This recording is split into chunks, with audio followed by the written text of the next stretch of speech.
तीसरा, आप सुन रहे थे राजा परीक्षित की कहानी। मृत्यु का डर लगता है, गंगा किनारे जाकर के बैठता है। सुखदेव जी महाराज का आगमन होता है, उनसे भागवत कथा सुनेगा। अब सुनेगा, क्योंकि मरने का डर लग रहा है कि मरो नहीं अमर हो जाऊं।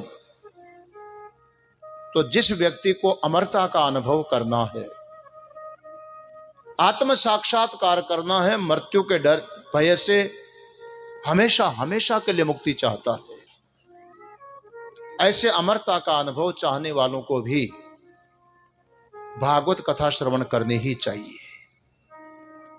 परलोक, चाहे यह लोक और भले ही आत्मलोक, कुछ भी चाहने वाले को, हर व्यक्ति को भागवत कथा श्रवण करना चाहिए।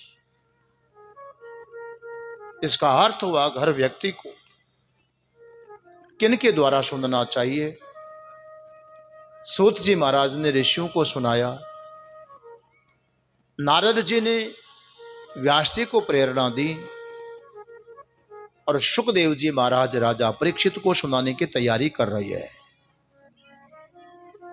इन तीनों को सुनाने वाले जो वक्ता है, तीनों के तीनों सभी प्रकार के बंधनों से मुक्त पुरुष है।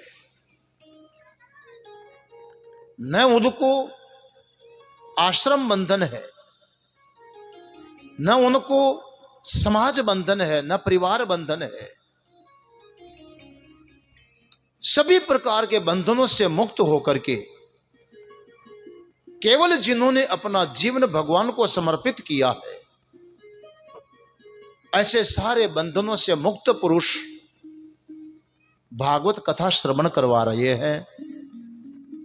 इससे यह लगता है कि भागवत कथा बंधन मुक्त पुरुषों के द्वारा श्रवण करना चाहिए। वो किसी भी देश में रहने वाला हो, उसका कोई महत्व नहीं है, मगर स्थिति ऐसी होनी चाहिए कि बंधन मुक्त हो। कथा उनसे सुनना चाहिए जिनमें कोई लोभ नहीं, कोई लालच नहीं, कोई प्रतिष्ठा की मांग नहीं। सभी प्रकार के बाह्य और आंतर बंधनों से मुक्त पुरुष हो। सौभाग्य से यदि वो संयोग मिलता है तो कथा उनसे सुनना चाहिए। ये अधिकारी स्कंद में यहां पर निरूपण किया गया है, तीनों प्रकार के श्रोताओं को देख करके और तीनों प्रकार के वक्ताओं को देख करके। परीक्षित को सुखदेव जी महाराज अपना उपदेश आरंभ करने जा रहे हैं। प्रश्न था कि जिसको मृत्यु का पता चल गया है, उस व्यक्ति को क्या करना चाहिए। तब साधन स्कंद के रूप में भागवत का दूसरा स्कंद आरंभ होता है। साधन स्कंद में सुखदेव जी महाराज अपना प्रवचन आरंभ करते हैं। वो किसी प्रकार की औपचारिकता नहीं करते, कोई मंगलाचरण आदि नहीं करते, इसलिए कि जो बंधन मुक्त पुरुष होते हैं उनको किसी प्रकार का बंधन नहीं होता है, सारे बंधनों से मुक्त है। इसलिए तो सुखदेव जी महाराज को आप देख रहे थे, यम प्रव्रजंत मनोपेत मपेत कृत्यम, वन वर्जन कर रहे हैं, पर जनेऊ भी धारण किया हुआ नहीं। कपड़े की बात तो छोड़ो, देखने से पता ही न चले कि ब्राह्मण घर में पैदा हुआ, क्षत्रिय घर में पैदा हुआ, अन्य किसी वर्ण में पैदा हुआ, पता ही ना चले। सारे बंधनों से मुक्त पुरुष है। कोई पारिवारिक जिम्मेदारी जिनके ऊपर नहीं है। व्यक्ति को एक ही पुत्र पैदा हुआ है, पर वो पिता परिवार की फिक्र करने वाला है, अपना जीवन परमात्मा को दिया हुआ है। ऐसे बंधन मुक्त पुरुष किसी प्रकार की औपचारिकता नहीं होती। वो मंगलाचरण करे या सीधा प्रवचन करे, उसका भी कोई प्रतिबंध नहीं होता है।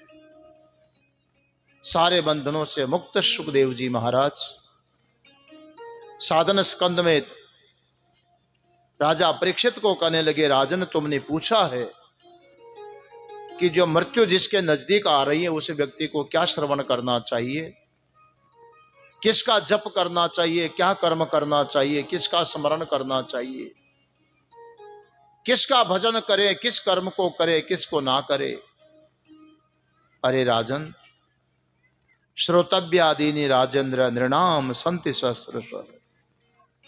जो घर गृहस्थी चलाने वाले लोग होते हैं, पारिवारिक जिम्मेदारियों वाले लोग होते हैं, उन लोगों के लिए ये सब करने के लिए तो एक दो नहीं हजारों काम होते हैं। और पारिवारिक व्यवस्थाओं की जिम्मेदारी में इतने उलझे हुए रहते हैं कि अपने आत्म तत्व के संबंध में सोचने का उनको वक्त ही नहीं मिलता है। इतने व्यस्तता जीवन में रहती है परीक्षित, न दिन को समय मिलता है न रात को मिलता है। निद्रिया रीयते नक्तम व्यवायन च वावय। अब जिम्मेदारियों में उलझे हुए लोगों की जो रात्रि है, दिन भर के काम काज से श्रांत होकर के जब सोते हैं तो एक करवट में पूरी नींद रात चली जाती है, रात सोने में चली जाती है। कुछ व्यवहारिक प्रसंगों में समय चला जाता है, रात में तो भजन कर नहीं पाता, साधन कर नहीं पाता।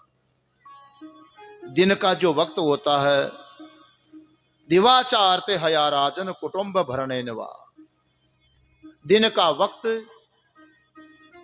परिवार के लिए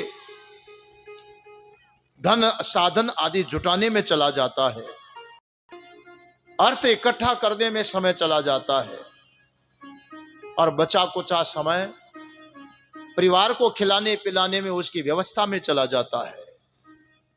दिन को भी भजन का टाइम नहीं है, न रात को समय है न दिन को समय है। परीक्षित, वक्त है ही कहां। सग्राम दास जी महाराज एक संत हुए, बहुत अच्छे। लगता है कि इसी श्लोक का उन्होंने अपनी भाषा में मारवाड़ी में अनुवाद किया है। दिन तो बातें बस गयो, रात पड़ी तो नींद। दिन तो बातों में गयो, रात पड़ी तो नींद। ओ राम भजन कैसे करे वो दो बहू को बींद। दो दो पत्नियों को बैठ के पकड़ के बैठा, रात को नींद को पकड़ ली और दिन को गप सप बातों को पकड़ ली। भजन करने का समय नहीं, बहाने बहुत होते हैं राजन।